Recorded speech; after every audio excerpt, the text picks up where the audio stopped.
Our next presentation will also be done remotely. It's on behavioral insights on developing prevention and treatment programs. And it's my pleasure to welcome remotely from the United Kingdom, Mrs. Esther Hadman. She is Senior Advisor within the Consumer and Business Team of BIT, Behavioural Insights Team in the UK. Very welcome, Ms. Hadman. Don't know whether you can see the audience, but we can see you. And that means, perfect. Thank you. And that means the floor is yours. We're missing you here in person, so you might want to go now. Ahead. Great. Thank you very much. It's such a delight to be here. Thank you for introducing me. And what a follow on from Sally Gainsbury as well. I think our presentation today will hopefully complement and not repeat some of the things that she said today. But yeah, I am Esther Hadman. I'm a Senior Advisor at the Behavioural Insights Team, and I'm going to be talking to you today about behavioural insights and its role in gambling policy. Get my slides to change. So yeah, just starting with a bit of an introduction to what are behavioural insights before I go into a bit of a worked example. So behavioural insights are empirical findings, and by that I mean they are tested and shown to be effective. They're about human behaviour. That's really important. They're not about attitudes, they're not about beliefs. And they can be used to make public policy more effective. And by that I mean they are applicable for improving policies and services. So why is it important that we focus on behavioural change and not on attitudes or beliefs? So there's heaps of literature and theories which attempt to explain our behaviour, but one paradigm that we find particularly useful is the work of Nobel laureate Daniel Kahneman and his long-term research partner Amos Tversky. So they say that environmental effects on behaviour are a lot stronger than most people expect. So Kahneman's work divides the brain into two systems for how we process information and make decisions. Humans in any moment are operating in one of these two systems when making a decision. So we have our fast automatic system 1 and our slow reflective system 2. So system 1 operates automatically and quickly with very little effort, no real sense of voluntary control, and it's working to make our day-to-day life easier. So it's what we use when we're doing things like calculating 2 by 2 or driving to work. And then our system 2 is drawn on when we do something that doesn't quite come naturally and requires a bit more of exertion. So the example I give here is calculating 24 by 17 or actually learning to drive in the first place. So why is this important? Well, because system 2 is the one that we like to think we're operating in most of the time, but it turns out that actually we spend a lot of our lives operating in system 1. Now, if we're assuming that people are in system 2, then we're assuming that they're being rational. But if we actually are under time pressure, or stress, or there's too much information, we'll be operating in system 1 and we won't actually be acting as a rational end user. So this ties back to that first point I made around behavioural insights being about behaviour and not attitudes and beliefs. So I think a really nice real life example of this that I like to use is recycling. There's very few people in the world that don't care about the environment. And it follows that if we like the environment, we really ought to believe in recycling. But believing in recycling and actually recycling are not the same thing. If recycling is too difficult, a lot of us won't do it regardless of what we believe. And the problem that we are facing today is that the biggest policy challenges will only really be resolved if we're successful in persuading people to change their behaviour, their lifestyle or their habits, not their attitudes or their beliefs. And that's where we come in. So the Behavioural Insights team started their life inside number 10 around 12 years ago with the aim of supporting the UK government and the civil service to deliver better, more cost-effective public policies and public services. And then in 2014, there was a government policy that entrepreneurial parts of government that could stand on their own 2 feet without being funded by the taxpayer should do so. So we span out of government and became a social purpose company, partly owned by Cabinet Office, partly owned by an organisation named Nesta, and partly owned by BIT employees until December 2021 last year, where we became fully owned by Nesta.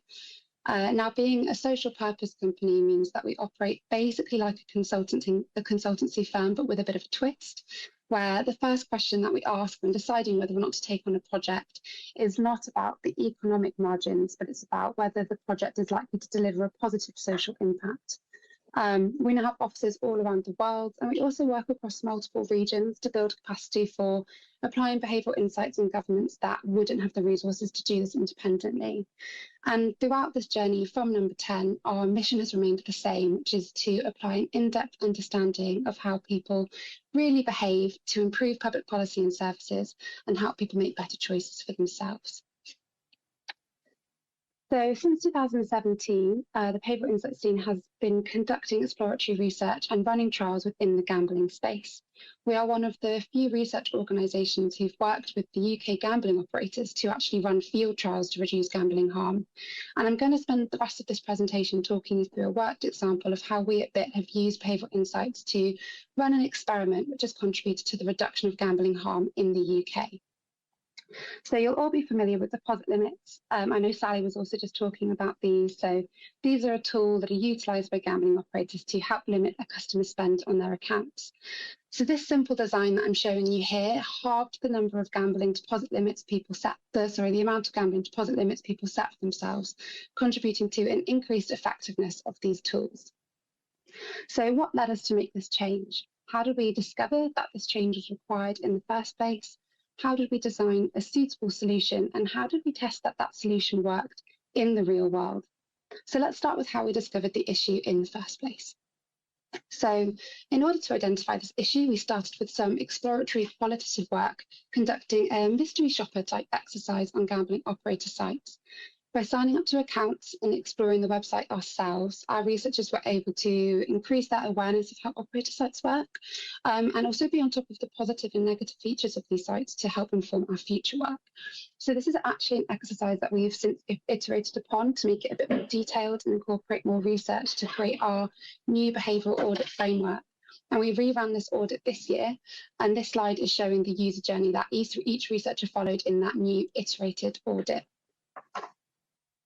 So throughout this mystery shopper exercise, researchers made note of features of the website that either were or could be causing harm to the consumer. So here you can see some of our recent findings from the 2022 behavioural audit. So just to call one out, for example, 5 out of 10 operators had no net positions shown, meaning that customers could more easily lose track of how much they had won or lost throughout the game. Each and every one of these findings has the potential to inform and field trial, and it was via an audit just like this one that we identified that issue with deposit limits. So we spotted the potential for changing the way that deposit limit tools were set up. We found that the price range available to people when setting a deposit limit was so high that this could be anchoring people to a higher deposit limit, and thus the limit that they set themselves would not be effective or in line with their preferences. So more than 1 in 3 gambling accounts set monthly limits in excess of £50,000, which is a limit that's really unlikely to be effective at restricting spending for the majority of people that are using this tool. So we really wanted to design a solution that would reduce the size of the deposit limit set, bringing it more in line with consumer preferences. So how did we actually design this solution?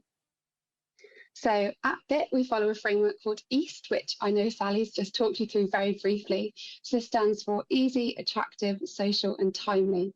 This was developed from early 2012 to help us develop solutions to encourage target behaviours. So when designing a solution, we aim to tick as many of these boxes as possible. So we try and make it easy. So for example, making it simple and hassle-free. We try and make it attractive. So for example, using incentives or making it personalised. We make it social, so using things like reciprocity effects or highlighting social norms. And we make it timely, so for example, prompting people when they're most receptive to that intervention. And in this case, we were able to make it both easy and timely. So we hypothesised that by removing high anchors, people would set lower limits for themselves. And we worked with the operator Bet365 to compare 3 versions of the deposit limit tool to investigate the impact and size of deposit limits set. So we had our business as usual, which showed you a drop down from £5 to £100,000, which is something which is very common across the industry and it's a very typical scale. We then had our treatment 1 group, which was the low anchor of £5 to £250, with the option to change the deposit limit to higher than £250, but there was a bit of added friction there. And then we had our second treatment group, which was actually a free text box with no anchor at all. Apologies. How do we test what work to disprove or prove this hypothesis? So we ran a field trial with operators taking a random sample of real customers and splitting them into 3 groups.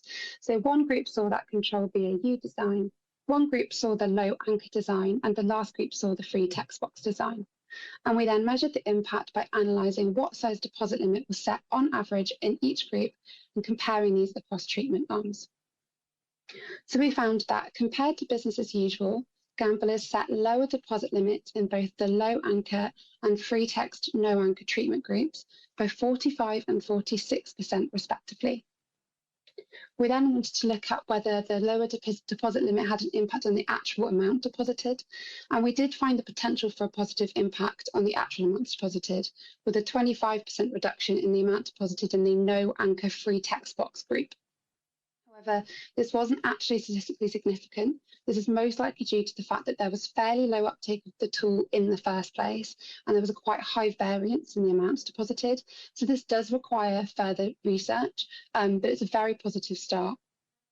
So as you can see, by drawing on our knowledge of anchors and the impact that anchors can have on behaviour, we were able to make a really simple change to these tools to help gamblers set limits that better suit their needs and reduce their risk of harm without restricting their choices.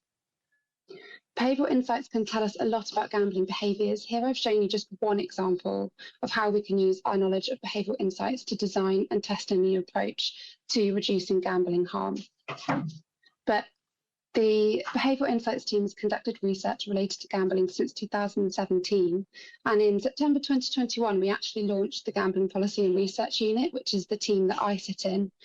So that team's mission is to discover, test and scale ways to minimise gambling harm using behavioural insights. So we are a dedicated team of specialists with a mandate to develop and rigorously test methods and approaches to significantly reduce gambling harms, much like the example I walked you through today.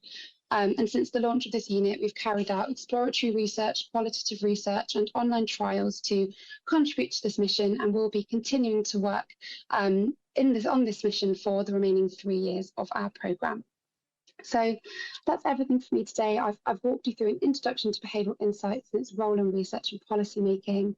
I've given you a worked example that demonstrates how behavioural insights can be used to reduce gambling harms, but also actually how to run a trial from start to finish to identify and test solutions. So thank you so much for listening. It's been an absolute pleasure.